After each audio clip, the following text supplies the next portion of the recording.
Então, Tom, vamos começar aqui com a abordagem regional, tá? Sempre foi uma grande preocupação das esquerdas brasileiras, então não é uma coisa exclusiva do PT, mas sempre foi uma preocupação das esquerdas brasileiras fortalecer a liderança regional, tá? É, por, por, por vários motivos, né? Primeiramente, a necessidade de ter uma região fortalecida, a fim de fazer uma espécie de enfrentamento estratégico, não enfrentamento militar, não enfrentamento econômico, mas um enfrentamento fundamentalmente político, né? Com a hegemonia americana. Tá?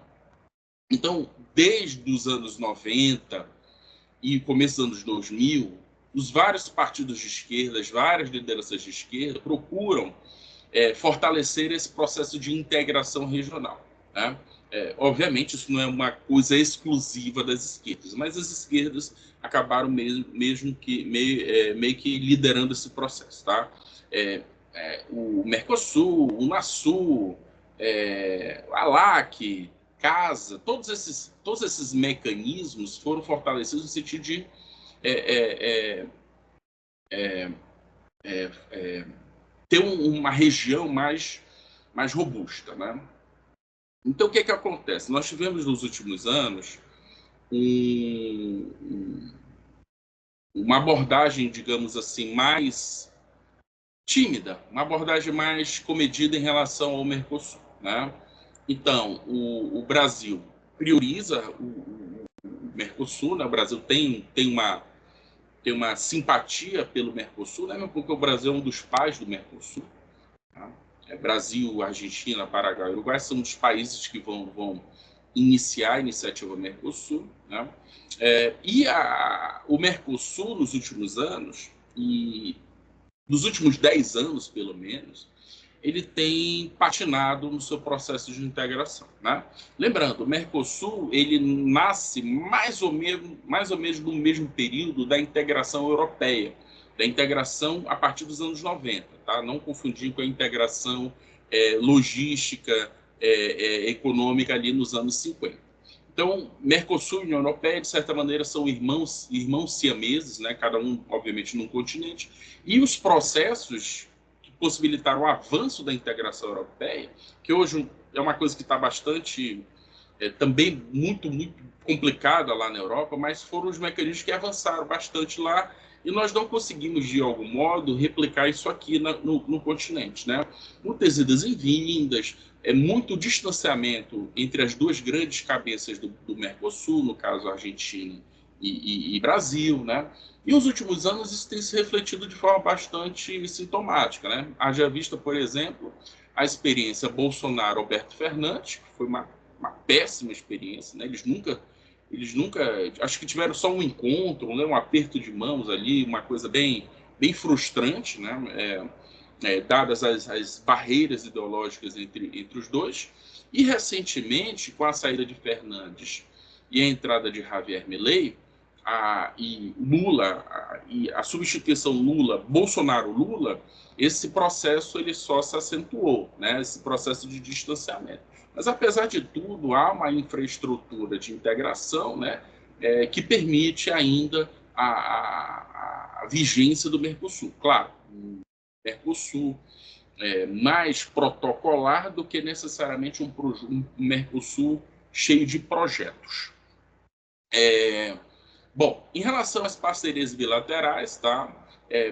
Em relação à Argentina, repito, né, houve esse distanciamento com o presidente Javier Milei. Né? O Lula, por exemplo, ele não foi à posse de Milei, assim como ele não vai à posse de Donald Trump nos Estados Unidos. Né? Então, esse distanciamento, obviamente, se prejudica muito a cooperação entre os países. Né?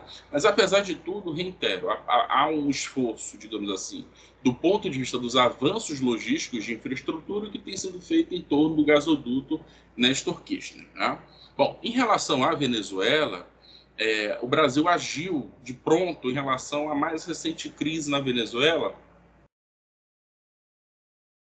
que diz respeito à eleição naquele país, né? E como todos nós vimos aí pelos meios de comunicação, o Brasil teve um papel importante no sentido de garantir eleições limpas naquele país, né? Pelo menos essa foi a proposta do Brasil. E, infelizmente, essas eleições, essa eleição, de fato, foi muito conturbada, né? Quem sou eu aqui para dizer se foi fraudado ou não, etc. Mas vários organismos internacionais, a OEA, a União Europeia, Instituto Jimmy Carter, etc., já emitiram pareceres dizendo que a eleição foi fraudada. Inclusive, o Brasil pediu as atas do processo eleitoral, essas atas nunca foram entregues, né?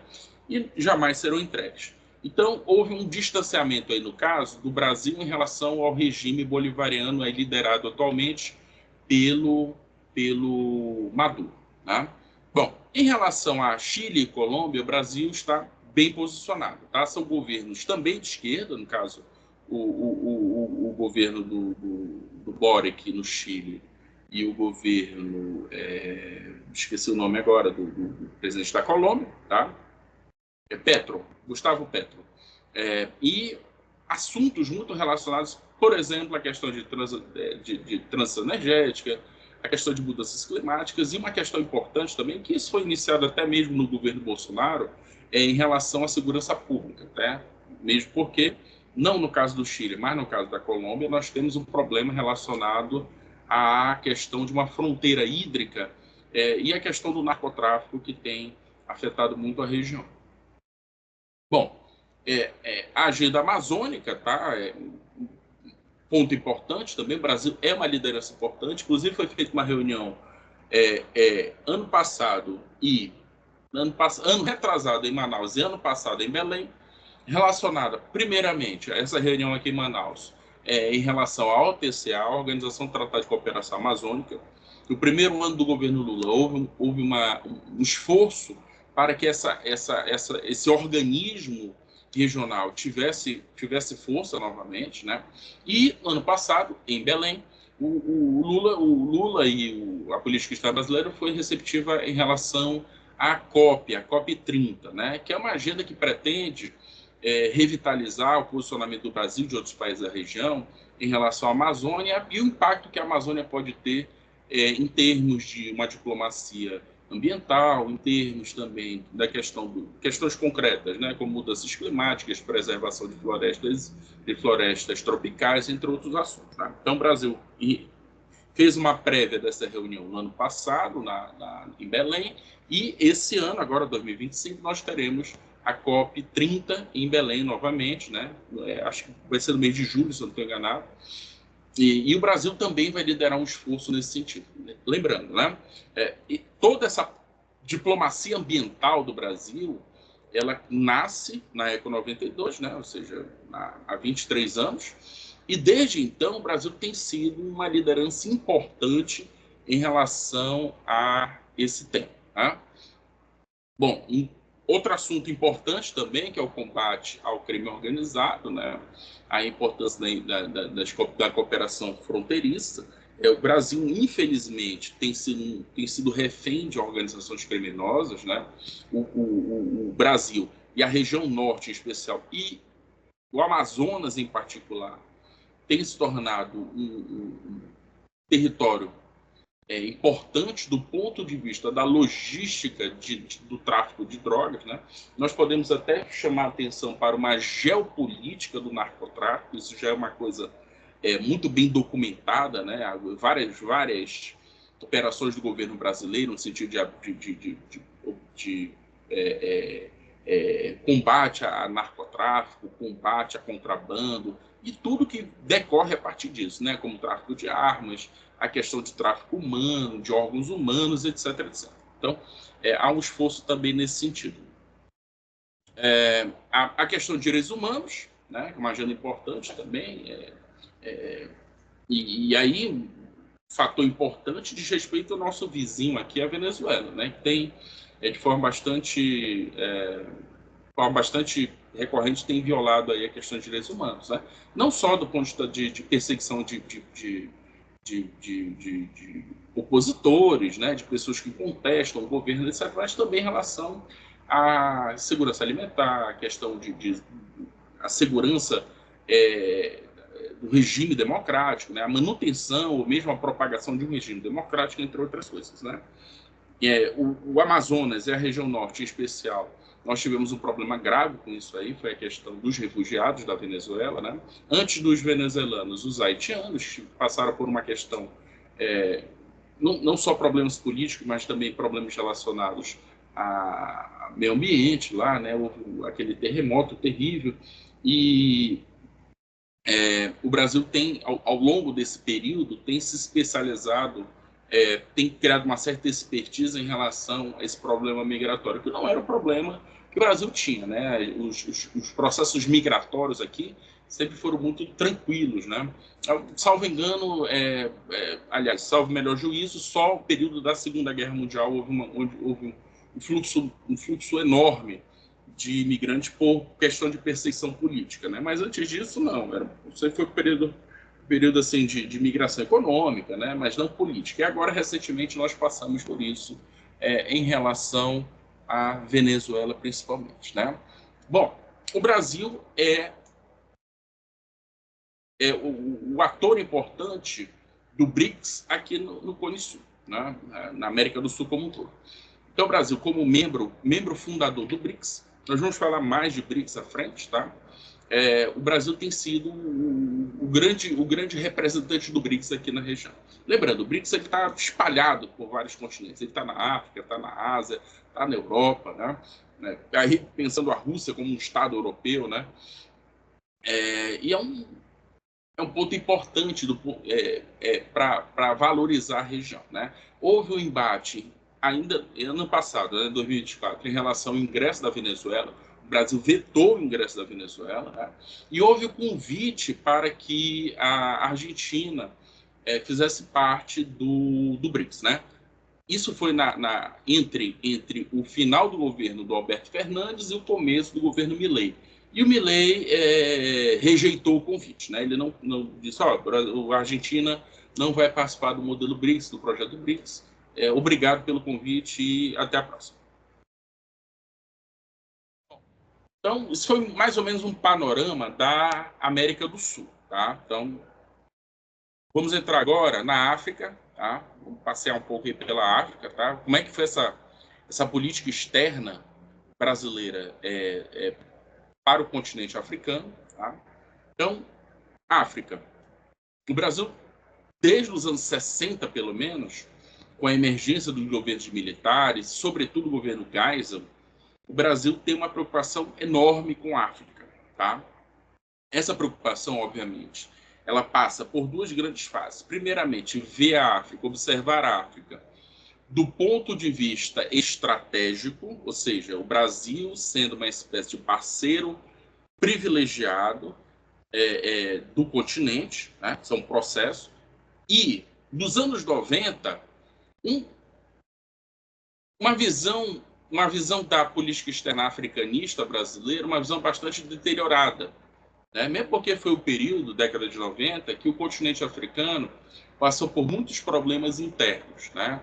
Guerra civil, doenças, epidemias, e a partir dos anos 2000, principalmente, a partir do momento que a China passa a investir pesada e maciçamente no continente africano, há um processo de renascimento africano. Inclusive, a literatura já registra esse termo, tá? O renascimento africano. Então, a África hoje vai se tornar a África como um todo, tá? Desde o Chifre até ali a África do Sul. A África vai se tornar como um todo uma região estratégica, não só para o mundo, mas também para o Brasil, né? Haja vista os nossos vínculos históricos, civilizatórios, linguísticos, étnicos com o continente. E aí, destacar primeiramente a CPLP, a Comunidade de Países de Língua Portuguesa, que foi uma iniciativa brasileira, né, a criação da CPLP, foi inclusive na época com o presidente Sarney, José Sarney. e, posteriormente, um processo de fortalecimento desses laços linguísticos, desses laços culturais desses países, né? De todos os países que são falantes da língua portuguesa. Outro ponto importante diz respeito às tecnologias agrícolas, nos estratagemas em torno do combate à fome, e com destaque para o programa Bolsa Família. Uma coisa que a gente normalmente tende às vezes até a ridicularizar, né? O Bolsa Família, essa coisa. Não, o Bolsa Família é uma tecnologia social fenomenal, né? Serve não só do ponto de vista do combate à fome, né? Garantindo a segurança alimentar, né? Porque sem alimentação não há como desenvolver uma sociedade, ponto básico. E o desdobramento do Bolsa Família na África, e muitos países africanos adotam o modelo brasileiro, no sentido de ser uma espécie de amortecedor de uma economia popular, né? Então, o sujeito pega o dinheiro, ele vai fazer compra no comércio local, então aquilo acaba funcionando como um fortalecimento das estruturas de uma economia popular, de uma economia local, o que é benéfico para todos, né? Para aqueles que são assistidos e também para aqueles que são uma resultante direta dessa infraestrutura de economia popular, né? Do ponto de vista de uma diplomacia da saúde, o Brasil tem feito esforços importantes no continente africano, né? A Fiocruz tem várias e várias bases nos países africanos, principalmente nos países de língua portuguesa, né? E tem desenvolvido lá projetos no sentido de combate às doenças locais, como HIV/AIDS, a questão da malária, a questão da dengue, né? São doenças tropicais que também são muito comuns lá, não são doenças só aqui do Brasil, né? São doenças que ocorrem também ali no continente africano e até mesmo no sudeste asiático, tá? Então, a diplomacia da saúde também, a Fiocruz tem feito um trabalho muito importante nesse sentido. Além da Fiocruz, que faz um trabalho importante do ponto de vista da diplomacia da saúde, a Embrapa tem feito também um trabalho importante no sentido de capacitar uma economia agrícola local, né? Dadas as semelhanças que o continente africano tem com o Brasil, por exemplo, a região de savana, a região tropical, né? Então, todas essas similitudes entre uma economia, o bioma brasileiro e o bioma africano, dadas as semelhanças, né? Então, o Brasil tem feito um trabalho importante nesse setor também. Bom, e aqui, em relação à segurança e defesa, né? O Brasil tem feito um trabalho importante também na parte de cooperação técnica militar. O Brasil tem uma parceria estratégica com a Nigéria, né? Pouca gente sabe disso, mas o Brasil tem uma parceria militar com a Nigéria, muita troca de informação no segmento militar, né? O Brasil também vende armas para os serviços de segurança desses países, né? Claro, armas leves, né? Como fuzis, pistolas, escopetas, rifles, etc. E tem feito também trabalhos na área de cooperação técnica, né? Então, militares brasileiros visitam as academias militares dos países africanos, os países africanos também visitam as nossas academias militares, né? Inclusive, recentemente, militares de Moçambique estiveram aqui no Brasil e aqui no Amazonas especificamente para obtenção de informações, né, de formação, aliás, nessa parte relacionada à segurança e defesa. Bom, passar um pouco, né? O Brasil apoia a União Africana, apoia os fóruns internacionais, é uma coisa interessantíssima, né?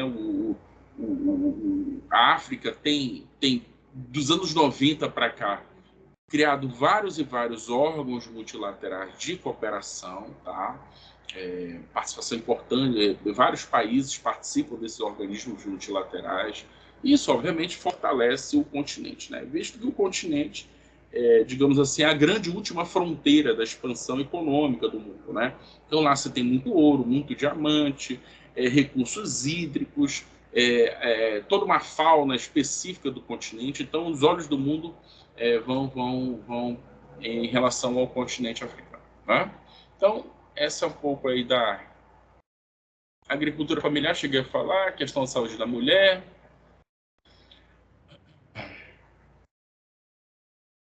Ó, então esses são os temas mais importantes da relação Brasil-África, tá? Combate à pobreza. O Brasil tem transferido expertise para o continente nos últimos anos, tá? A agenda de desenvolvimento sustentável, o Brasil também é um líder importante nessa agenda de desenvolvimento sustentável. Promoção da paz, a gente que o continente ainda passa por instabilidades, né? Sobretudo instabilidades relacionadas à presença de potências europeias no continente, né, para extração, muitas vezes, uma exploração absurda de recursos naturais daquele país, né? Então, muitos conflitos, aliás, nos últimos 2 anos nós vimos esses conflitos, né? Burkina Faso, Moçambique hoje está mergulhado numa guerra civil, ali a região do Sahel, etc., né? Então, muitos problemas relacionados a conflitos na região, né? Então, daí a participação do Brasil, agenda de paz, etc., tá? E a cooperação Sul-Sul, tá? O termo Sul-Sul, o Sul global, como uma literatura tem falado nos últimos anos, é um aspecto importante, e a África faz parte disso. A África, em tese, ela vai ser uma região que vai mediar todo esse projeto de uma globalização sulina, né? Uma globalização que vai enfatizar as relações sul-sul. Em relação ao Oriente Médio, dados muito interessantes também em relação ao Oriente Médio, né? O Oriente Médio hoje, tá? Ele é o maior consumidor de produtos brasileiros. O Brasil tem peso econômico fundamental na região, tá? Nós exportamos, sobretudo, a carne halal, né? Essa carne halal é um corte muito específico da carne. Mesmo porque na tradição islâmica, o gado ele não pode ser sacrificado de qualquer jeito, né? Ele tem que ser... Há um método específico de sacrifício do gado. O Brasil obteve nos últimos anos essa técnica de saber sacrificar esse gado, né? É um sacrifício quase que ritualístico, né? Que é essa carne halal. E o Brasil exporta esse tipo de carne, esse tipo de corte para os países do mundo árabe, tá? O mundo árabe / islâmico, né? Exportação de soja, açúcar, né? Então, os países árabes são consumidores dos produtos brasileiros, tá? Automóveis, aviões, moto, enfim, o Brasil exporta muito para esses países. Então, o Brasil tem, o agronegócio brasileiro tem um peso importantíssimo no Oriente Médio, tá? Bom, em relação ao setor de petróleo, o Brasil busca fortalecer parcerias com esses países, né? Lembrando, nós temos a Petrobras, que é uma empresa importante também na extração de petróleo, na extração de gás, né? Venda e revenda desses produtos, tá? E a questão da energia renovável, né? A questão importante também, né? Que o mundo tem enfrentado hoje em dia, né? A questão da crise das mudanças climáticas, né? Uma energia menos poluente, como é o caso da energia de origem petrolífera, né? E a renovação através da energia solar, da energia eólica, da energia hídrica, entre outras coisas.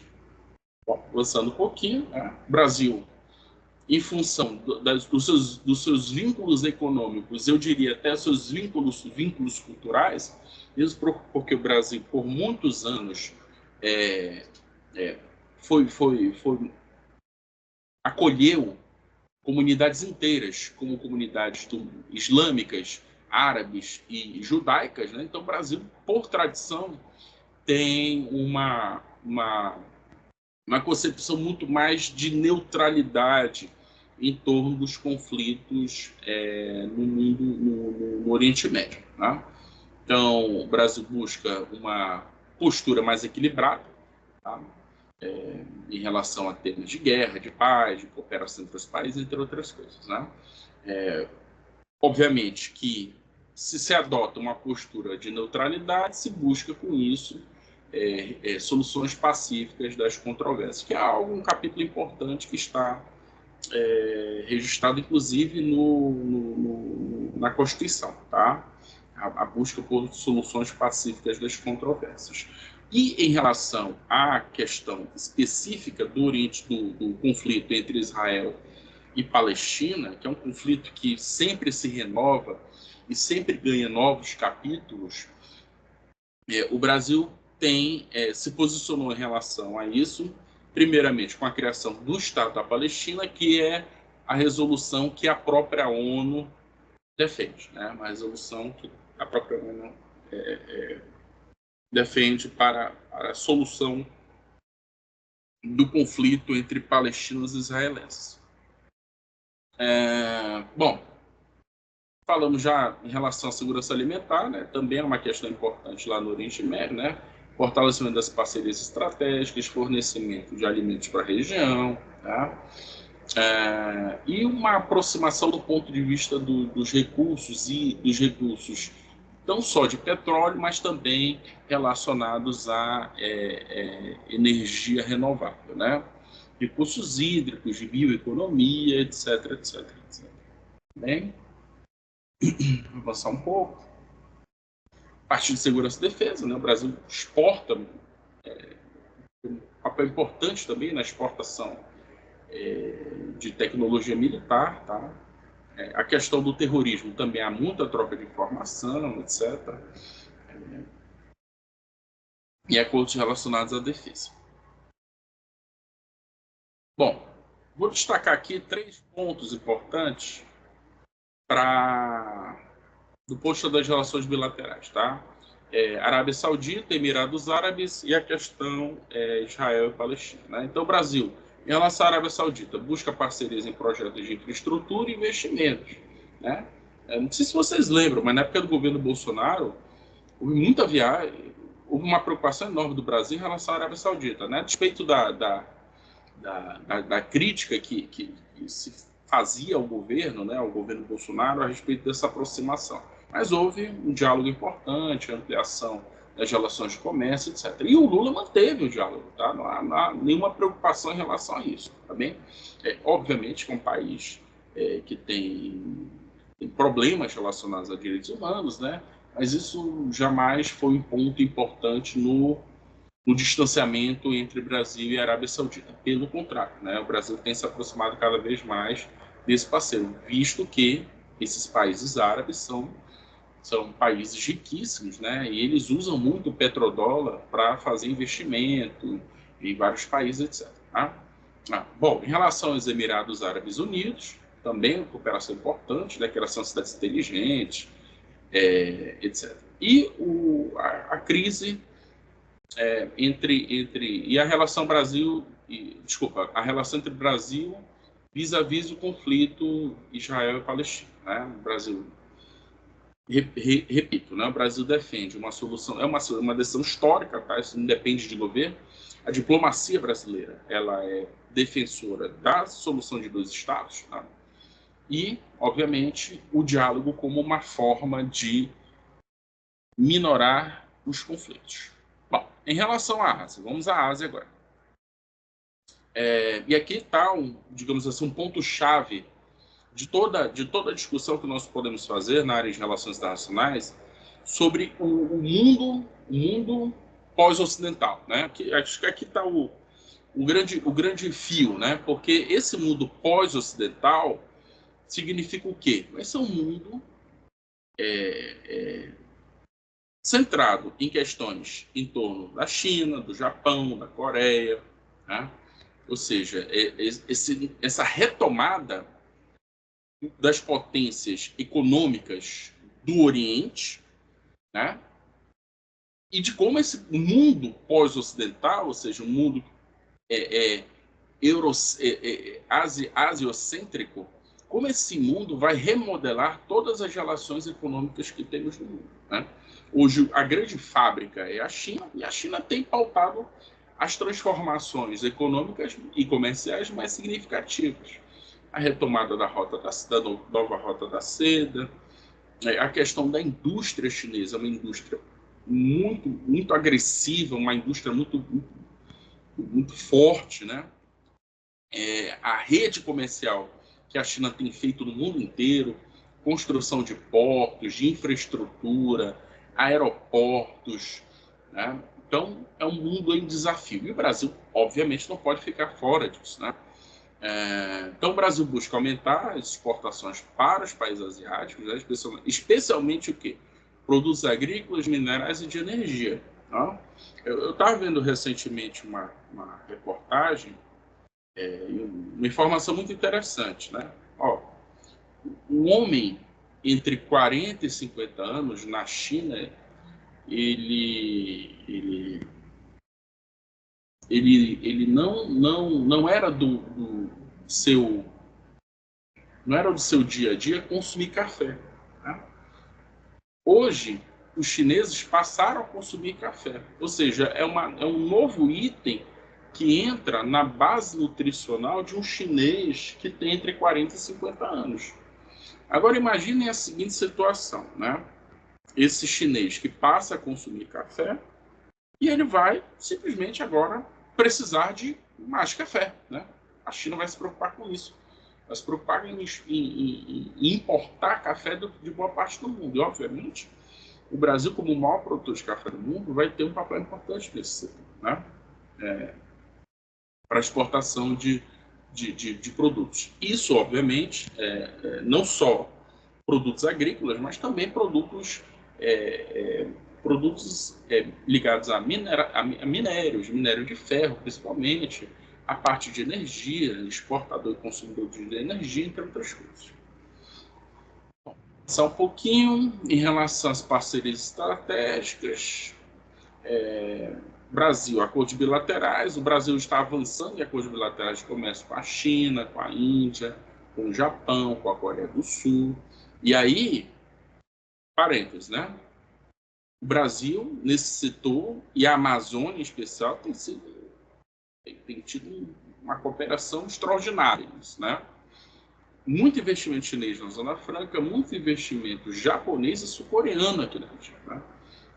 Nós temos várias empresas de multinacionais, como Samsung, Sony, entre outras, né, que estão investindo também aqui no modelo Zona Franca, né? Então, pode-se avançar um pouco nesse sentido também. Isso não é uma coisa de agora, né? Isso é uma coisa que tem uma origem, pelo menos, há uns 30 anos. Avançar um pouco? Tá? Vamos lá, vamos destacar a China aqui, né? Fortalecer as parcerias estratégicas com a China, uma coisa interessante, né? Porque vejam só, agora, no final do ano, coisa de novembro, por aí, após a cúpula da G20, o Lula recebeu o Xi Jinping, né? Inclusive, ele recebeu um presente com um pedaço da rocha lunar, né? Que os chineses trouxeram lá da Lua, né? Das expedições que eles fizeram lá na Lua. E a China, os diálogos que foram feitos entre Lula e Xi Jinping foram diálogos no sentido de expandir ainda mais as parcerias que o Brasil poderia ter com a China. Tá? Então, a parceria está muito avançada nesse sentido. Né? Com a Índia, o Brasil também tem feito esforços importantes, né? Principalmente no setor farmacêutico e na área digital. Lembrando, a Índia é um país fundamental do ponto de vista do setor de serviços, né? Então, muita tecnologia indiana que é usada aqui no Brasil tem sido algo que tem impulsionado o nosso comércio, né? Japão, Coreia do Sul, tá? Então, dois países importantes, também históricos, também, sobretudo o Japão, né? Também tem feito os investimentos importantes aqui no Brasil, né? Tecnologia, investimentos em energia limpa, né? Intercâmbios culturais, educacionais, né? Hoje tem todo um soft power sul-coreano em torno do K-pop, enfim, de outras manifestações artísticas, né? Só um pouquinho. Né? Cooperação regional, fundamental também. O Brasil tem feito esforços no sentido de ter presença nos encontros da ASEAN, entre outros pontos importantes, aí, sobretudo no Sudeste Asiático. Ambiente, energia renovável, preservação ambiental, é uma preocupação que os países asiáticos têm, sobretudo em relação a hidrogênio verde, bioenergia, energia solar, né? Porque esses países eles são, digamos assim, bastante frágeis do ponto de vista da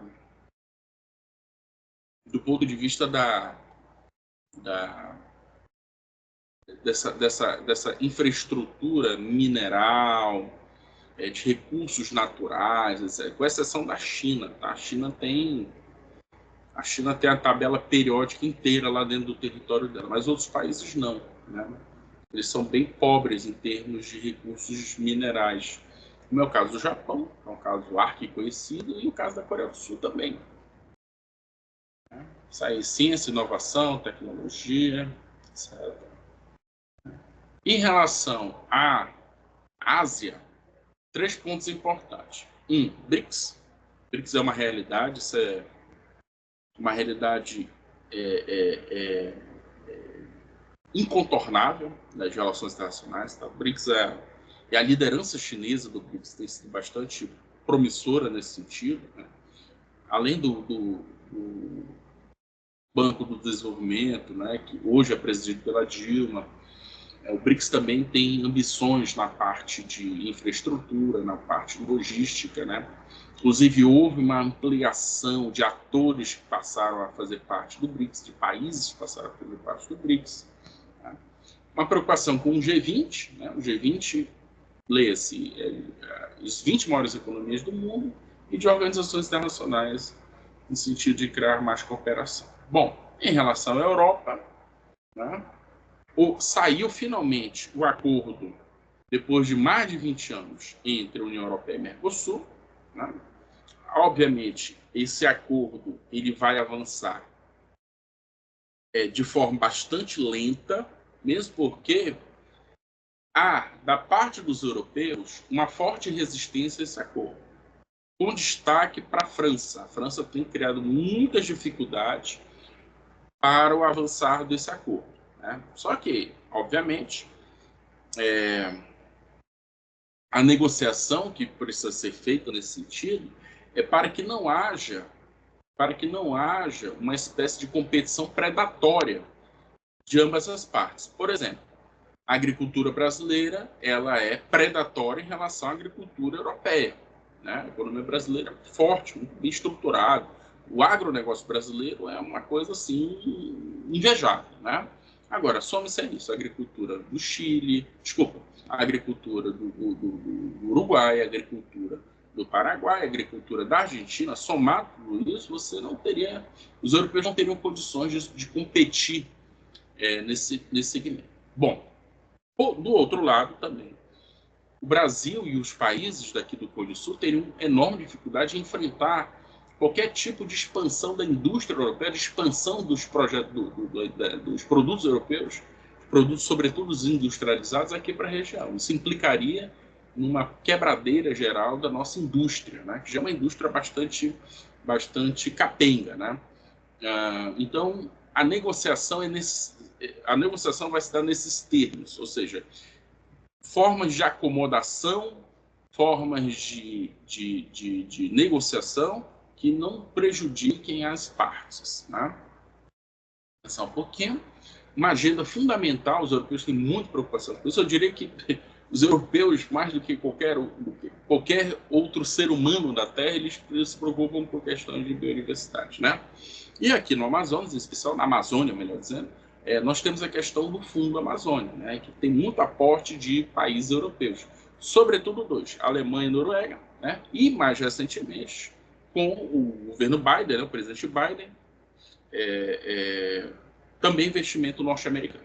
Tá?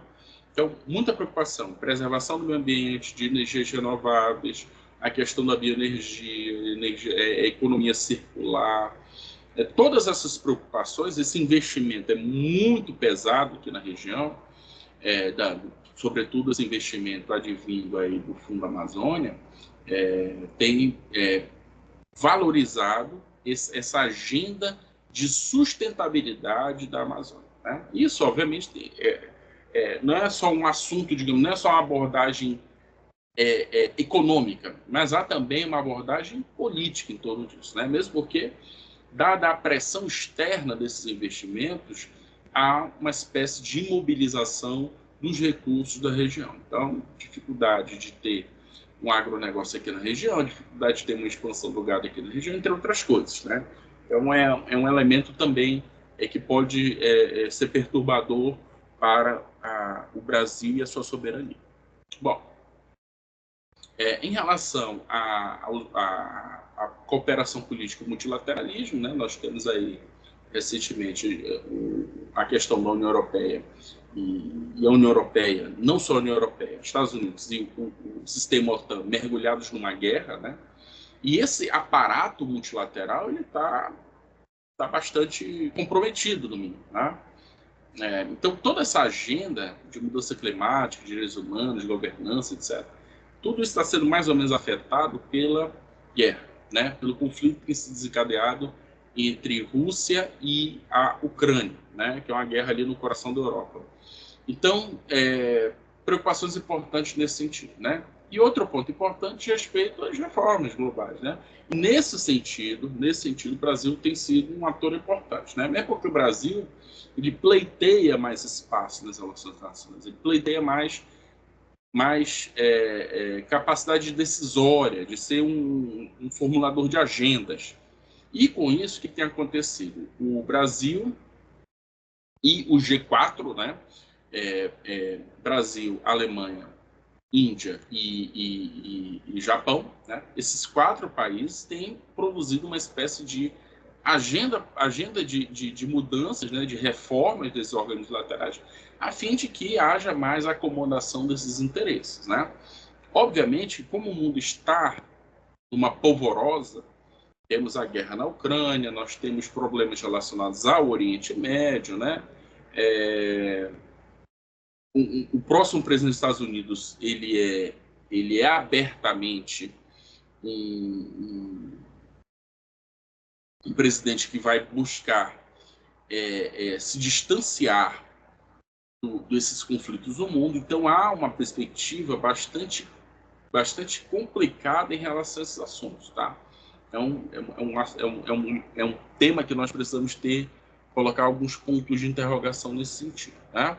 Bom, acordos de defesa, né, treinamento militar, cibersegurança, segurança energética, tráfico de droga. O grande problema dos europeus hoje é que a droga que sai da América do Sul e vai para a Europa, né, armas, crimes internacionais, etc. Então, o Brasil e os países da região daqui da América do Sul também têm feito dado alguns passos no sentido de fortalecer as relações com os países europeus, sobretudo no segmento de segurança pública. Tá?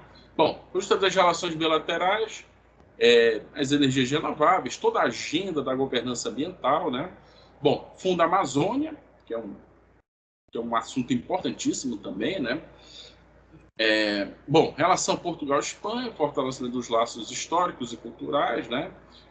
Principalmente a parte da comunidade lusófona e a relação Brasil e Portugal, né? E os outros países, os 9 países que fazem parte da CPLP, tá? Incremento no comércio, na parte de turismo, né? O brasileiro gosta muito de Europa, né? Sobretudo Portugal, mais recentemente Portugal, Espanha, etc., né? Parcerias na área de saúde, de inovação tecnológica, neutralidade do carbono. Esses assuntos nós vimos recentemente com a pandemia, né? a vacina que abasteceu boa parte dos nossos hospitais, né, que ajudou no processo de imunização da população, foi justamente a AstraZeneca, que é de origem inglesa, a vacina inglesa. Bom, em relação ao BRICS, tá? Para fechar, essa é a última parte, tá? Bom, em relação ao BRICS, o Brasil ele atua como um ator fundamental na articulação regional, né? O Brasil é a representação do BRICS na América do Sul, sobretudo aqui no Cone Sul, principalmente, né? Só que o Brasil, nos últimos encontros, ele tem perdido relevância, tá? Inclusive, o Brasil ele teve dificuldade de negociar com a China a questão do ingresso argentino. Tá? O Brasil ele foi bastante refratário em relação ao ingresso da Argentina. E a China bancou praticamente o ingresso da Argentina. O Brasil teve, recentemente, o Brasil vetou o ingresso da Venezuela, né? Fazendo uma espécie de contraponto aí às exigências da Rússia, que queria que a Venezuela fizesse parte do BRICS, né? Então, essas idas e vindas em torno do BRICS é uma coisa que a gente precisa prestar muita atenção nos próximos anos, tá? Mesmo porque há um descolamento dos interesses globais de Rússia e China e os interesses não globais, mas os interesses regionais do Brasil. Isso independente do governo, tá? Se é um governo de esquerda, de direita, isso é meio que irrelevante. Mesmo porque o Brasil tem, sabemos disso, poucas preocupações de expansão, de interesse, etc. O Brasil se preocupa muito mais com a sua liderança regional. Bom, criação do bloco, novos membros, né? Quais são os novos membros? Né? O Arábia Saudita, Emirados Árabes Unidos, Egito, Irã, Etiópia e, semana passada, o Brasil incluiu, que o Brasil hoje preside o BRICS, né? O Lula é hoje o presidente rotativo do BRICS, o Brasil incluiu a Indonésia, que é uma potência, né? Uma Indonésia, pessoal, vocês vão ouvir muito falar de Indonésia ainda, tá? Os próximos 10, 20 anos, coloquem a Indonésia aí no mapa de vocês, porque vocês vão ouvir falar muito desse país, né? É o maior país islâmico do mundo, tá? Asiático e multiétnico, tá? Território gigantesco, população gigantesca. É um país que tem transformado bastante aquela região, né? E, obviamente, é um grande repositório de investimento chinês ali no Sudeste Asiático. Parte de comércio, facilitação do comércio, né? Redução de barreiras comerciais, a questão do comércio intrabloco, facilitação desses comércios intrablocos, aí Brasil e Mercosul em relação ao BRICS, né? E uma iniciativa importante também que tem sido tocada aí no âmbito do BRICS é o processo de desdolarização. Tá? Ou seja, o que significa isso? Desdolarizar significa substituir as trocas comerciais com moedas dos países. E, no caso aí, moeda chinesa, yuan, tá? Então, muito esse processo de desdolarização tem sido um fator importante também aí no âmbito do BRICS, tá? Lembrando, o BRICS é uma coisa bastante difícil de definir, tá? Porque não é um bloco econômico propriamente, não é um bloco político propriamente, não é um bloco militar propriamente, tá? Mas tem se tornado nos últimos anos tudo isso.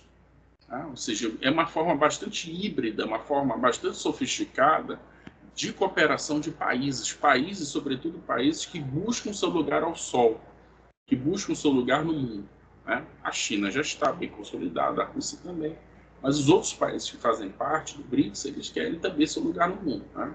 Então, tem sido algo importante nesse sentido também. Bom, o novo Banco de Desenvolvimento, que atualmente é presidido pela presidente Dilma Rousseff, né? Ele busca ampliar projetos de infraestrutura e desenvolvimento sustentável, né? Inclusive com muito aportes financeiros Recentemente nós tivemos esse problema lá no Rio Grande do Sul, vocês devem ter acompanhado, todo mundo acompanhou, na verdade, né? E o aporte que foi para ajudar o Rio Grande do Sul foi justamente o aporte vindo do novo Banco de Desenvolvimento. Um detalhe importante em relação ao BRICS, tá? O BRICS é uma espécie de globalização paralela, né? Uma espécie de ONU paralela. Como nós temos recentemente o avanço dos interesses chineses, então os chineses se preocupam muito em posicionar seus interesses de forma paralela a um regime criado pela hegemonia dominante que são os Estados Unidos, né? Então a China, como uma hegemonia, uma potência desafiante, ela procura também colocar suas regras em torno de um regime internacional alternativo, né? Ações climáticas, segurança alimentar, problemas relacionados ao desenvolvimento, etc., né? Uma agenda bastante oculta em relação ao BRICS diz respeito às questões militares, né? Ainda não é uma coisa que eles estão discutindo de forma aberta, pelo menos de forma pública, tá? Mas é um tema que também tem se tornado importante no âmbito da agenda do BRICS, né? A diplomacia cultural, diplomacia pública, dois aspectos importantes: integração cultural, capacitação, educação, né? Esses países ainda são países ainda bastante frágeis do ponto de vista de um soft power, né? Talvez o Brasil seja uma referência nisso. O soft power brasileiro é muito bom, muito positivo, né? Só que o da China é ruim, da Rússia é mais ou menos, né? Então é uma coisa que ainda pode ser fortalecida ao longo do tempo, né? Como eu acabei de falar, a parte de segurança e defesa, né? É algo que tem sido discutido ali, não avançou tanto ainda, tá? Não há tantos avanços nesse sentido, mesmo porque, caso isso avance, pode gerar muitas desconfianças, sobretudo dos Estados Unidos, né? Então há uma certa precaução em relação a essa agenda de segurança e de defesa, né? Só uma informação para que isso fique mais evidente para vocês. Na época do governo do Alberto Fernandes, na Argentina, chineses e argentinos estabeleceram uma parceria e os chineses iriam fazer exercícios, a marinha chinesa iria fazer exercícios militares ali no sul, no Atlântico Sul, tá? Ali nas águas argentinas. Isso, obviamente, seria um exercício de provocação, né? E esse exercício, ele foi, com a mudança de governo, o Milei imediatamente desconvidou os chineses. Olha, vocês não vão fazer exercícios militares aqui, tá? Então é uma questão, ainda, uma questão que pode causar algum tipo de atrito, algum tipo de desentendimento entre China, Estados Unidos e os países da região, né? O Brasil, Chile, Argentina, entre outros, tá? Bom, o que acontece? Nós temos aqui, digamos, um panorama mais ou menos do que tem sido promovido aí por essa política externa brasileira, tá? Primeiramente, para começo de conversa, né? Uma política externa tímida, né? Esse 2024 foi uma política externa tímida. Mesmo porque, vocês devem lembrar muito bem, quando o Lula assumiu, ele prometeu acabar, inclusive, com a guerra na Ucrânia, né? Uma das primeiras promessas dele em relação a isso foi acabar com a guerra. Inclusive, na época, surgiu uma espécie de doutrina Lula, né? Claro, essa doutrina Lula foi tocada pelo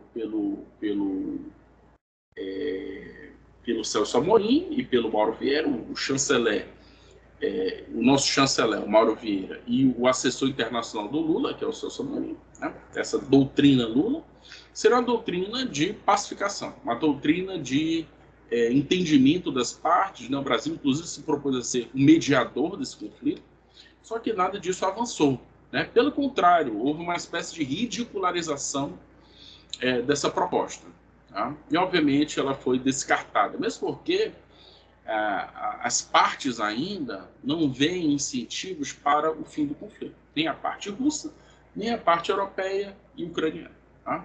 Então, por isso causou imediatamente uma diplomacia presidencial acanhada. Tá? Bom, com esse recuo do ponto de vista da ação global do Brasil, houve uma preocupação mais regionalista. Né? Só que a conjuntura não facilitou. Por quê? Porque o Brasil hoje ele convive com um governo de esquerda aqui do Brasil, né? Convive com um governo de direita lá na Argentina. Então a liderança brasileira é uma liderança que vai ser inevitavelmente contestada pela parte argentina. Isso dificulta muito a ação do Brasil na região. O Brasil tem uma agenda mais sofisticada e mais eficiente na parte ambiental, né? Ou seja, uma diplomacia ambiental que tem se fortalecido de forma bastante interessante. Mas em outros assuntos, a agenda do Brasil tem sido bastante pífia.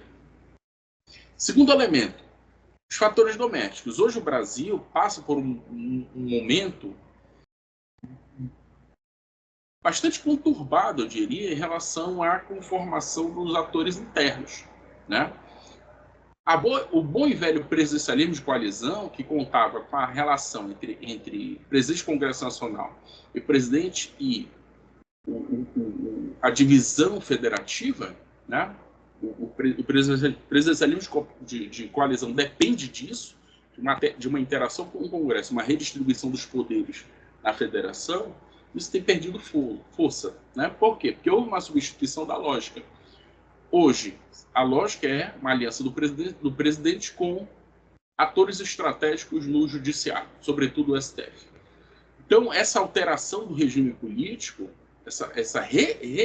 esse redirecionamento do regime político, fez com que o Lula perdesse força política e obtivesse, em troca disso, força institucional. Né? Então, ele garante a manutenção do governo, não mediante acordos políticos, mas mediante a estabilidade jurídica que o STF lhe garante. Tá? Com isso, ele vai ter dificuldade de governar, porque vai ser um governo com forte oposição, com um governo que vai ter contestação das forças políticas. Né? Hoje a oposição ela é muito, muito fortalecida no Congresso Nacional, isso dificulta muito a aprovação de embaixadores, a aprovação de propostas externas, etc. etc. Tá? Terceiro elemento, a emergência da ordem multipolar. Isso é uma coisa importantíssima, né? Porque essa transição de uma ordem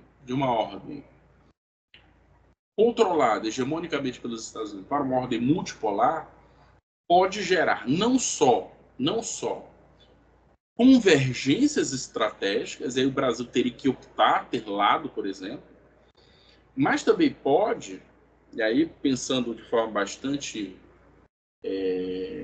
sendo bastante pessimista em relação a isso, o Brasil pode ser enquadrado pelos interesses norte-americanos aqui na região. Né? Então, a emergência da ordem multipolar é uma emergência bastante anárquica. Né? Ela pode moldar interesses regionais, mas também pode moldar conflitos regionais. Né? Então, por exemplo, um Brasil nas mãos da China e uma Argentina nas mãos dos Estados Unidos, isso pode gerar algum tipo de atrito regional, isso pode gerar algum tipo de conflito regional, né? Não só conflito bélico, né? Isso também, né? Mas conflitos em torno de paralisias decisórias em torno da cooperação regional e de outras coisas, tá? Então é um ponto importante a se observar, tá? Quarto elemento, o predomínio de fatores geoestratégicos em detrimento de fatores geoeconômicos. Né? E aqui um dado importante. Esse elemento geoestratégico é o elemento político-militar, tá? Ao passo que os fatores geoeconômicos são acordos de expansão econômica, propriamente econômica. Tá?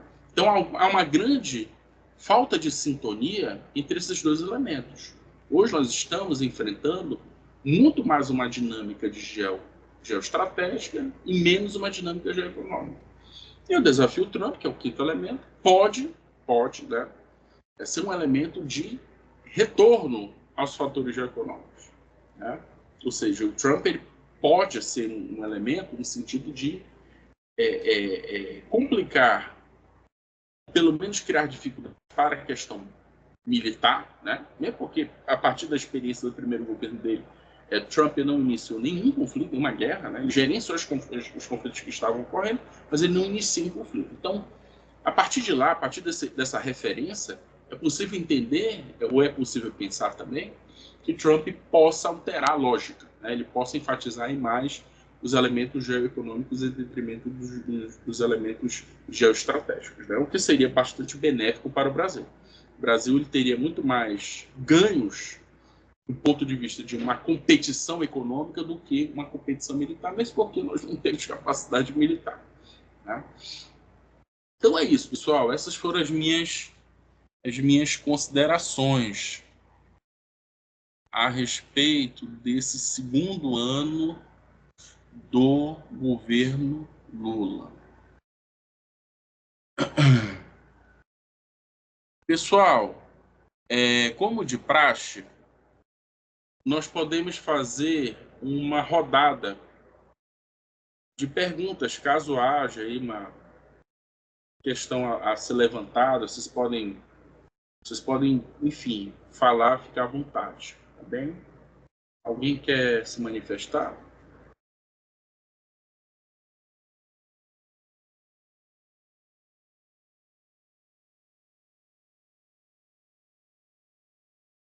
Grande João, vamos lá, meu amigo.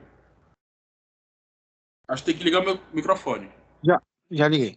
Boa noite, E pessoal. aí, Boa noite João? a todos. Boa Tudo bem, noite. professor? Graças a Deus também.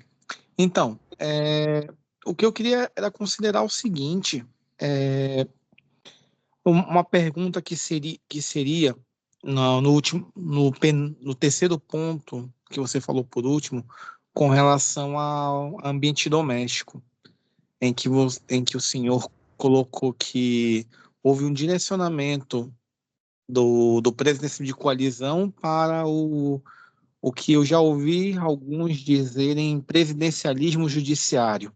Tá? Perfeito. Então, da força política, logo vi de vulgo Congresso Nacional, para o Poder Judiciário.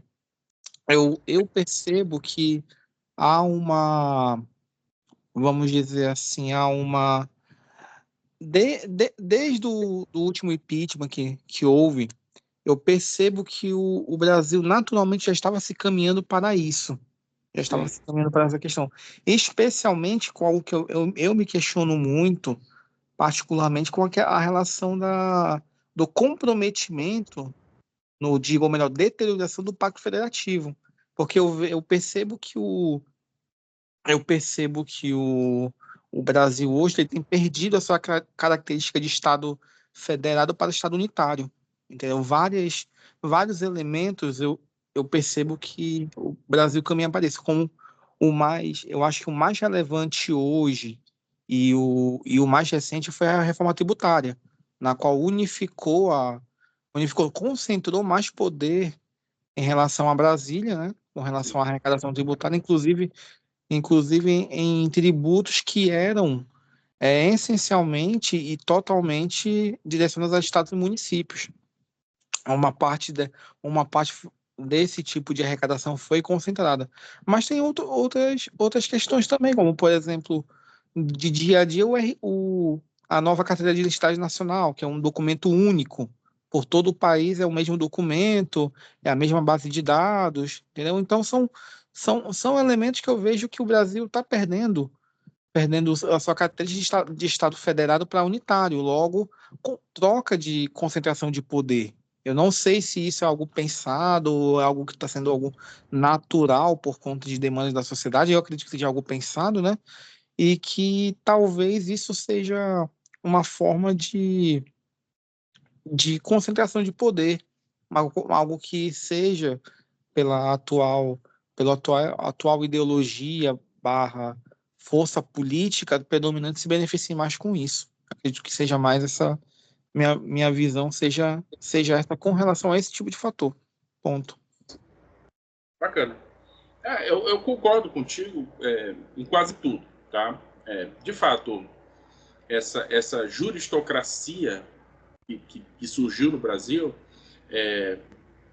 Dilma, Temer, Bolsonaro, Lula, todos esses governos tiveram aí que conviver politicamente com o judiciário, né? Não com o judiciário como um poder autônomo e um poder com elementos jurídicos, mas com um poder político. E o que significa isso, um poder político? Significa, fundamentalmente, uma espécie de direcionamento ideológico em relação a uma concepção de Estado, uma concepção de sociedade, uma concepção ideológica, inclusive. Então, essa é uma questão fundamental, né? Essa judicialização da política, que é um fenômeno que tem se falado muito, se discutido bastante, é algo que vai ter que terá como consequência uma remodelação de todo o sistema político. Todo o sistema político, né? Precisará rever o Pacto Federativo, revisão das formas, como você muito bem destacou, da redistribuição dos tributos, etc. Bom, se isso vai se tornar um Estado unitário, já acho meio difícil. Por quê? Porque a transformação para um Estado unitário precisaria de uma modificação muito mais profunda nas regras do jogo, ou seja, nas regras constitucionais, né? O que nós temos no Brasil é um federalismo centralizador, né? Eu sempre costumo comparar Brasil e Estados Unidos em termos de federalismo, tá? Estados Unidos é a federação, o Brasil também. Só que a diferença entre os dois federalismos é que lá o federalismo ele é muito mais descentralizado. Haja visto que o nome do país é Estados Unidos. São Estados Unidos, são 50 Estados Unidos. Ou seja, unidos no princípio federativo. Mas os estados possuem autonomia. Inclusive em termos de competição tributária, fiscal. Um estado pode ter uma tributação altíssima, o outro mais suave. Enfim, cada estado desenha lá o seu sistema tributário, enfim. O Brasil, por sua vez, tem uma federação concentrada. Isso é do Pacto de 88, da Constituição de vocês aí, né? Ou seja, nós decidimos, em 88, nós decidimos fortalecer o Estado Nacional Brasileiro em detrimento dos estados.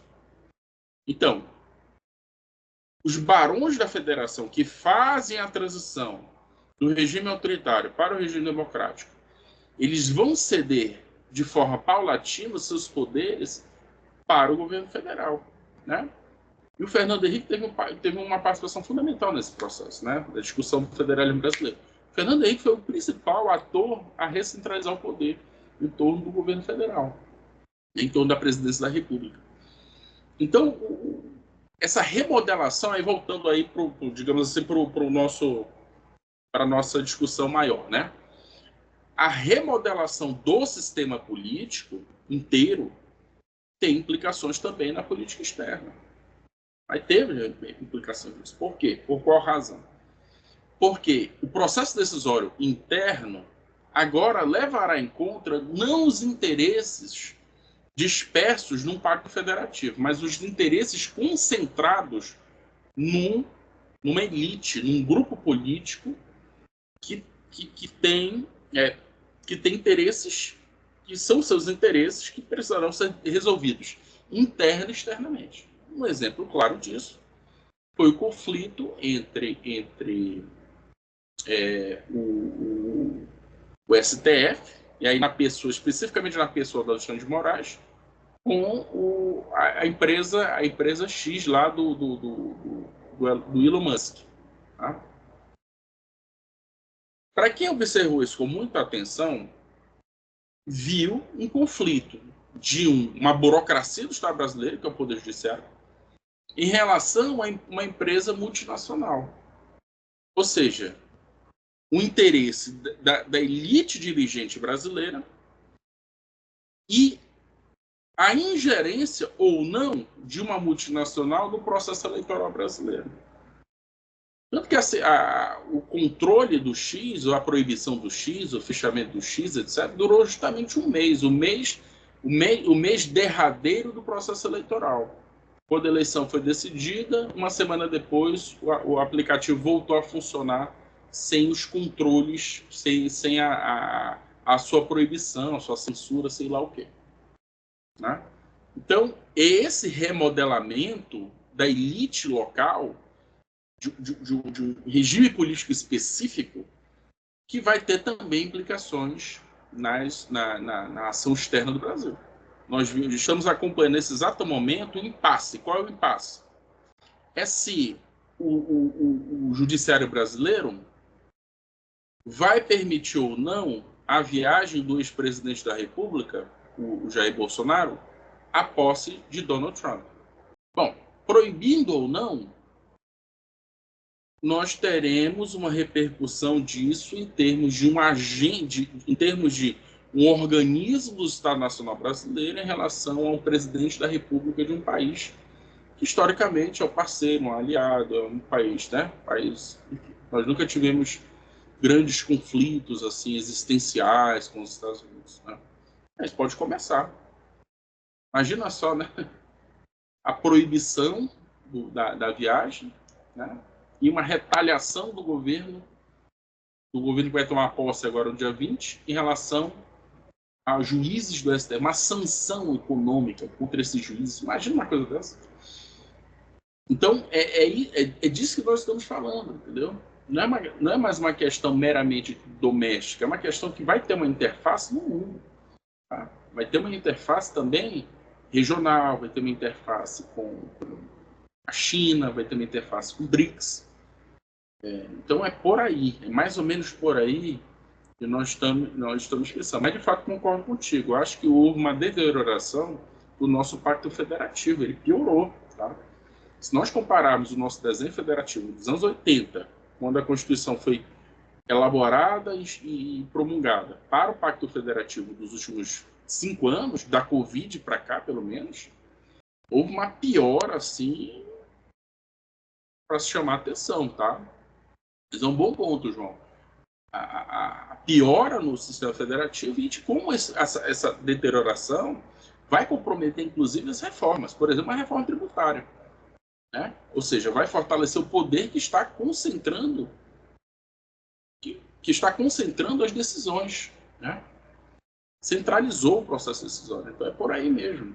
E aí tudo vai ter que ser pensado nesses termos. A educação, a saúde, o salário mínimo, tudo vai ser pensado agora em termos da elite que hoje dirige o país. Que não é uma elite mais dispersa, federativa, mas é uma elite centralizada, uma elite mais unitarista, podemos dizer assim.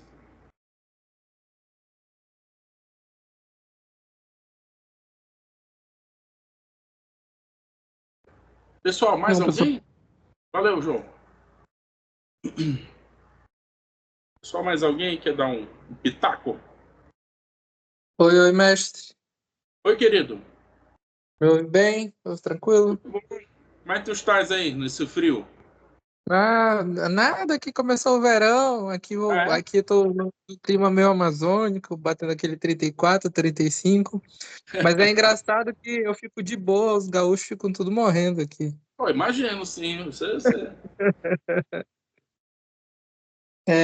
Então, na verdade eu queria mais levantar um ponto, acho que eu até cheguei a escrever aí no chat sobre essa questão da polarização regional, né? De um lado acabar comprando um lado e o país vizinho compra o do outro, principalmente nesse momento multipolar que abriu.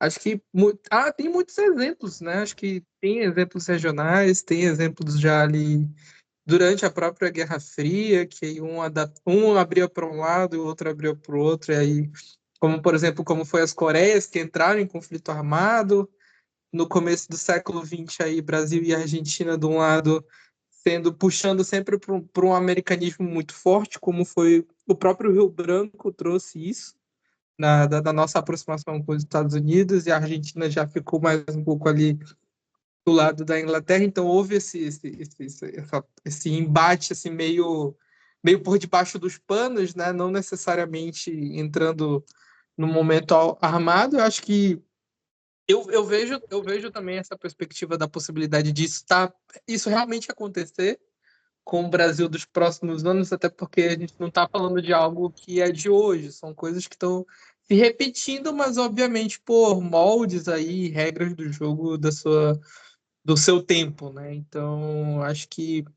Brasil e Argentina vão voltar a ter esse entrave um pouco mais talvez um pouco mais rígido, principalmente quando a gente fala numa tentativa de liderança regional aqui na América do Sul, né? Nas Américas de um como um todo, mas a América do Sul principalmente, levando em consideração que os outros países têm como posso dizer, uma talvez uma instabilidade política ali, uma política que ande muito na corda bamba e sempre precisa de alguém que precisa colocar as coisas na linha, né?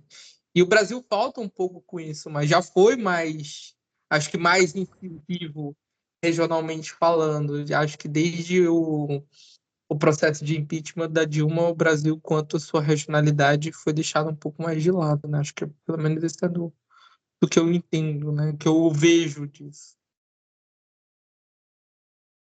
Sem dúvida.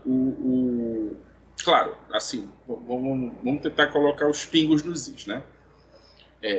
A Argentina, ela é inferior ao Brasil em termos de projeção militar, em termos de ganhos econômicos, indústria, de população, né? Isso é um fato. Mas é o segundo maior país do continente. Desculpa, do Cone Sul, né? Da América do Sul. Então, isso, de algum modo, pode chamar a atenção para as potências. As potências estão de olho nisso. Elas estão de olho em quem está brigando com quem odeia quem gosta de quem.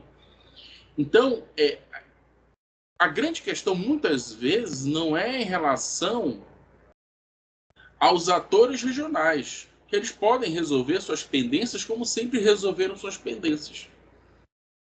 Muitas vezes, essas pendências regionais, que são resolvidas às vezes de forma bastante cordial, elas são infladas e são canalizadas e são gerenciadas por interesses estrangeiros na região. Então vamos lá. Brasil, Argentina e Venezuela. Vamos brincar aqui.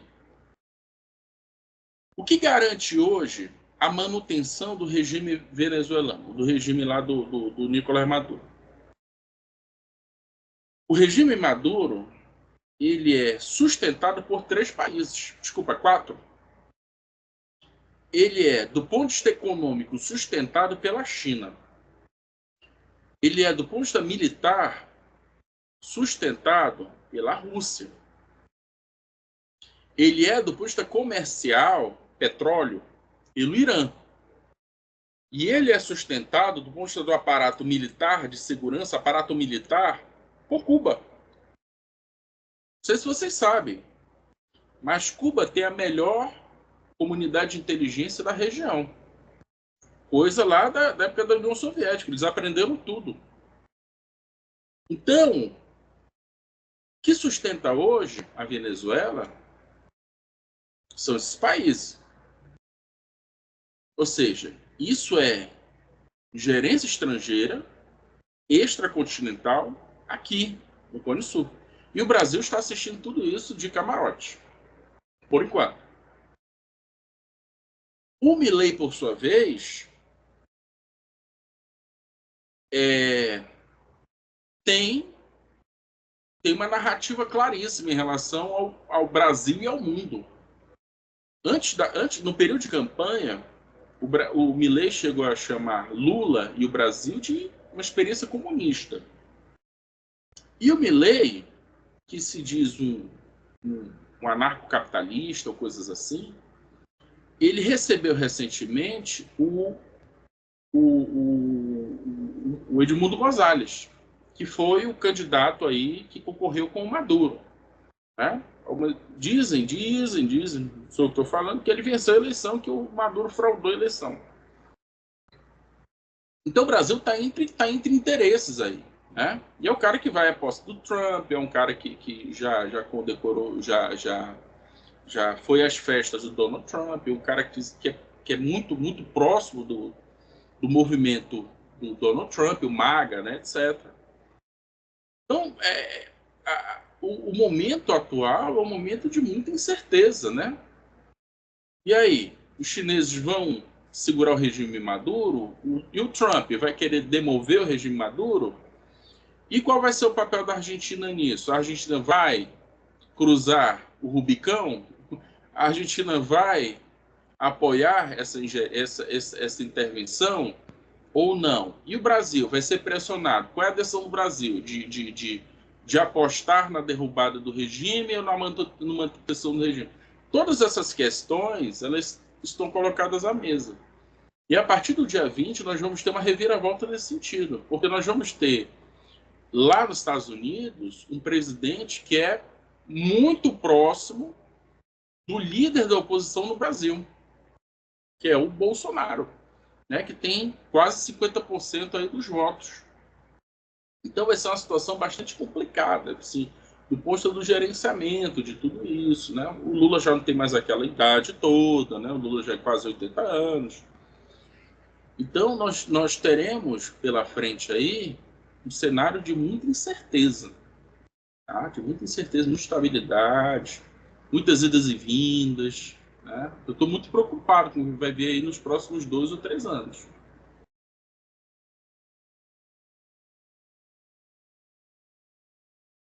Valeu, Magno. Pessoal, mais alguém?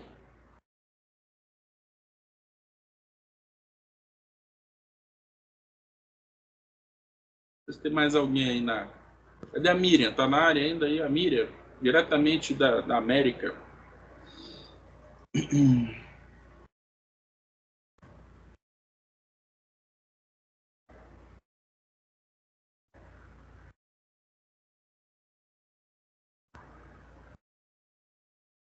A Fernandinha. Fala aí, Fernanda. Nossa futura Oi, diplomata. prof. Nossa futura diplomata. Diretamente do Rio de Janeiro. Pois é.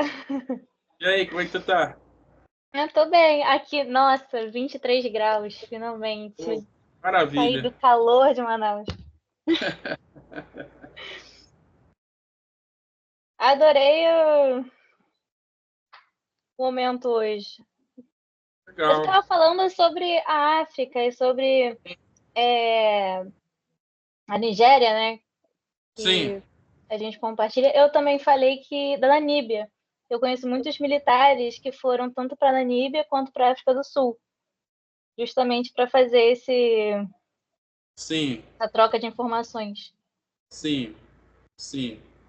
É muito comum entre academias militares, claro, de países que têm relações de parceria estratégica, tá? Então é Uhum. muito comum esse tipo de troca, tá? Muito comum mesmo. Então você tem militares que saem da Namíbia, da Nigéria, da África do Sul, de Moçambique, né? E vêm ao Brasil, vêm visitar as academias. Eu lembro que na época do La Salle, isso tem muito tempo já, nós recebemos lá militares de Moçambique, tá? Eles vieram fazer um curso de guerra de selva aqui no Brasil, aqui no Amazonas, aqui em Manaus, né? Participaram do curso lá e tinha um professor nosso lá, o colega militar também. O curso é ministrado aí em Manaus, Foi aqui inclusive. na La Salle, na La Salle. E isso foi o que? Acho 2013, 14, tem muito tempo, tem mais de 10 anos. E foi super bacana porque eles mostraram um pouco da situação africana, do custo militar, tá? E foi um seminário assim fantástico, né? Mostraram os conflitos étnicos, é muito comum lá.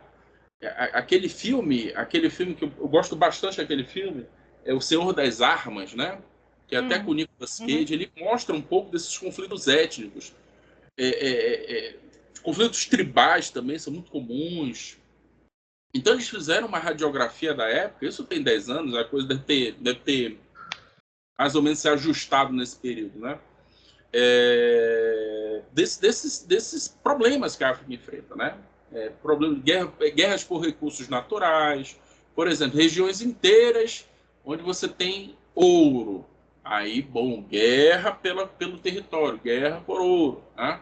Também tem o negócio das tribos, né? Porque a África não foi dividida pelas tribos que já existiam, foram definidas pelos europeus. Então lá tem muito conflito de pessoas de etnias diferentes, e inclusive muito mortais. É uma área bem turbulenta. Exatamente. Assim como esses problemas fronteiriços de conflitos étnicos que nós temos da África, os conflitos étnicos também do Oriente Médio. Tá? Também foi a mesma coisa. Né? Eles fizeram a divisão política dos territórios não respeitou as divisões étnicas. Tá? Então, volta e meia tem quebra-pau lá por causa disso, né? De limitações territoriais. Às vezes o governo de plantão lá é de uma etnia tal, que é inimiga da etnia que está que é do território vizinho, aí eles começam uma guerra tribal lá, etc. Né? A Europa é tribal também, a Oriente Médio, etc. Né? Então esses problemas são muito frequentes lá. Né? Enfim, como a África tem muita floresta também, muita floresta tropical, então esses combates de selva eles também são comuns lá, né? E o Brasil tem uma certa expertise nisso. Não que o brasileiro tenha combatido em selva alguma vez na vida, né? Mas tem muito treinamento, então há uma certa expertise, há muita experiência em torno disso. Ah, sim. O que mais, Tur? Mais alguém para a gente encerrar? Vamos ver se aparece mais alguém. Acho que eu ia trazer um comentário já um pouco do que acaba envolvendo o trabalho humanitário, muito sobre os Estados Unidos propriamente. Tem uma perspectiva muito incerta, que as agências técnicas que trabalham atualmente no Brasil, sejam agências da ONU, seja até mesmo a fundação que eu trabalho, que é pela OEA, se vê essa incerteza já tem ali alguns projetos que se encerram entre agora agosto, dezembro, e já se tem uma certa perspectiva dos escritórios principais, seja no Panamá, com as agências da ONU, e seja também o próprio Washington, que fica o escritório da fundação que eu trabalho. Então, assim, tem já esse ambiente um pouco incerto, até porque parte do investimento vem da divisão de políticas de migração do próprio governo norte-americano. Então já se tem uma perspectiva de pessimismo de investimentos diretamente nesse aspecto dentro do território brasileiro. Exatamente. O Trump ele é escancaradamente um isolacionista. Tá? Então, se há problema de imigração na América do Sul, ele vai simplesmente dizer o seguinte: resolva o problema de vocês. Nós não temos nada a ver com isso. Né? Nós vamos controlar as nossas fronteiras. Tá? É isso. Esse mundo do Trump é o mundo do isolacionismo, é o mundo da falta de cooperação, é o mundo o multilateralismo esfacelado. Aliás, já está, né? Mesmo antes da posse dele, já está esfacelado o multilateralismo. Então nós teremos desafios aí enormes, né? Um grau de incerteza também, muita incerteza em relação ao que o Trump vai fazer. Como ele é um homem dos negócios, né? Ele pode pensar, poxa, é isso, é aquilo, né? Ele pode até simplesmente manter isso aí, né? Então, incerteza mesmo, assim. Não tem nada no horizonte aí e qualquer palpite a respeito de uma solução é palpite mesmo, né? Não tem nada muito certo, não. Mas a preocupação tem que ser colocada aí na mesa, né? Vai, Fernandinho. O que você tem a dizer sobre os planos do Trump, tanto no Canadá, Groenlândia, principalmente no Panamá? Interessante isso, né? Porque, assim, o Trump, ele faz muito barulho. É uma coisa que a gente já viu lá no primeiro governo dele, mesmo agora, né? Tanto que na época que ele foi eleito, teve um jornalista lá da Globo News que chorou, né? Ele iria iniciar a Terceira Guerra Mundial, uma coisa assim ridícula, né? Mas é a Globo, né? A gente não pode esperar muito. Pois é. Eu editor de política internacional lá do jornal, né? O homem chorou, uma coisa horrorosa. Você não pode chorar por isso, né? Você tem que chorar diante do sagrado, da beleza, né? Diante de Deus, mas não por causa de um político, né? Mas enfim. Então, o que acontece? A promessa era que ele iria iniciar a Terceira Guerra Mundial, que ia acabar com tudo, etc. E o homem não iniciou nenhuma guerra. Ele planejou a retirada de várias, inclusive aquela retirada vexatória lá do Afeganistão. Então não teve nada de guerra, de conflito, nada. Ele entrou como? Ele entrou como um businessman. Ele entrou como um homem de negócios, como mercador. Então ele queria fazer comércio, ele queria tirar os americanos de guerra, de problemas geopolíticos, geoestratégicos, e queria fazer geoeconomia. Então, agora é o seguinte, o que vai acontecer? Ele é um provocador, esse é o método do Trump. Né? Inclusive, eu li o livro dele para entender a cabeça do cara. Né? A arte da negociação. Vocês podem procurar aí, dê uma olhadinha, é muito interessante. Então, nesse livro, A Arte da Negociação, ele é um especulador, ele é o cara do comércio imobiliário, entendeu? Ele, olha, esse bairro aqui vai ser tomado por traficantes e por viciados. Aí o cara fica desesperado. Não, então eu vou vender logo. Aí vende baratinho, ele compra baratinho, depois vende caro. Então ele é assim, ele é um cara que como ele é hiperbólico, né? Ele fala, ele é midiático, então ele exagera. Por que ele exagera? Porque ele quer um ganho. Ele quer um ganho específico. Bom, Groenlândia. Os americanos sempre tiveram interesse naquilo. A Dinamarca controla administrativamente aquilo. Então ele, vou tomar não sei o que, a Dinamarca reage. Aí ele, vamos vender? Vamos fazer negócio? Os russos estão aqui, vocês não vão conseguir segurar o território, os russos querem o território. Então é isso, se ele conseguir comprar aquilo, bacana, ele comprou. Então a questão da Groenlândia é uma preocupação geopolítica. Isso é geopolítica, é conflito. Groenlândia. Vamos para o Panamá. O problema do canal do Panamá, que ele disse que também vai tomar, não é um problema geopolítico ou geoestratégico, é um problema geoeconômico. Por qual razão? Porque o canal do Panamá hoje é o grande... Deixa eu ver se eu consigo formular bem a questão. Hoje o canal do Panamá é o espaço das transações, da logística do comércio chinês. Então, se ele controla o canal do Panamá, ele controla o fluxo comercial chinês nas Américas, né? Sobretudo ali na América Central, ali no Mar do Caribe. Então ele quer isso. Ele quer controlar, ele quer distanciar a China, que hoje controla praticamente o comércio do mundo inteiro e da região também, porque a preocupação dele é a seguinte, é que a América vai se reindustrializar e os países da região precisam comprar produtos dos Estados Unidos. Então ele quer, na prática, o quê? Uma reserva de mercado. Então, se hoje nós compramos aí o carrinho chinês, aí, o carro elétrico chinês, o Dolphin, né? Acho que é assim que se fala o nome do carro. Nós vamos comprar, não o Dolphin, mas nós vamos comprar carros da Tesla. Claro, um carrinho lá, elétrico, etc. Se hoje nós temos televisão lá, a televisão aí da China, TCL, TLC, nós vamos ter que consumir lá a televisão que vem lá dos Estados Unidos.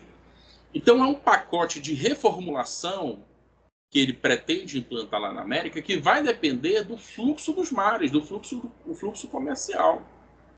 Então, essa é a jogada dele em relação ao canal. Já o Canadá é provocação. É só para encher o saco do Trudeau, entendeu? Não tem nada, não faz sentido. O Canadá é palhaçada dele. Sim, é palhaçada, é só para tirar uma onda mesmo. Ele é o desses, do Golfo do México também, né? Só palhaçada, porque ele tá querendo renomear o Golfo do México. Para provocar lá a presidente do México. Ela rebateu, entrou no jogo, entendeu? Ele é um homem de mídia, ele é um cara, ele é um apresentador de televisão, ele sabe puxar atenção para ele. Aquela máxima, né? Falem mal de mim, mas falem de mim. Então, esse é o Trump, tá? Pode detonar, tá aí. Ele é um cara da confusão mesmo. E nesse processo que ele gosta da confusão para obter ganhos, tá? O que tem mudar o nome de ser Golfo do México ou Golfo dos Estados Unidos? Não tem importância nenhuma. Mas as pessoas veem isso como ameaça, como coisa assim, mas não é. É tudo retórica, é tudo blá blá blá. Ele é bom nisso. Ele é um homem da mídia, pessoal. Não se esqueçam disso. Ele não é uma liderança partidária, não é um cara da política, tipo um Lula, o cara que foi parlamentar, senador, faz negociata, nada disso. Ele é um businessman, ele é um cara midiático, ele é um cara que sabe trabalhar com esse universo.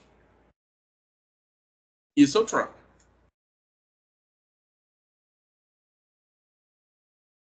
Pessoal, mais alguém? A gente pode já para os finalmente. Vamos ver se aparece mais alguém aí.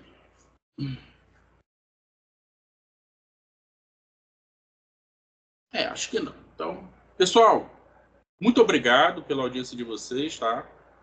Eu vou disponibilizar de hoje para amanhã o vídeo lá no nosso grupo, lá o grupo de WhatsApp, que é o grupo informativo lá, tá?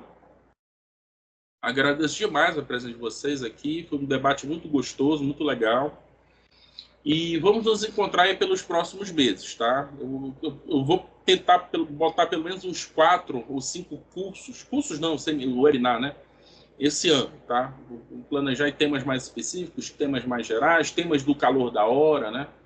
Vai que ele toma militarmente aí o canal do Panamá, né? A gente já puxa uma live aqui, já puxa um webinar do assunto. Tá bem? Então é isso, tá, turma? Até a próxima e tchau, tchau.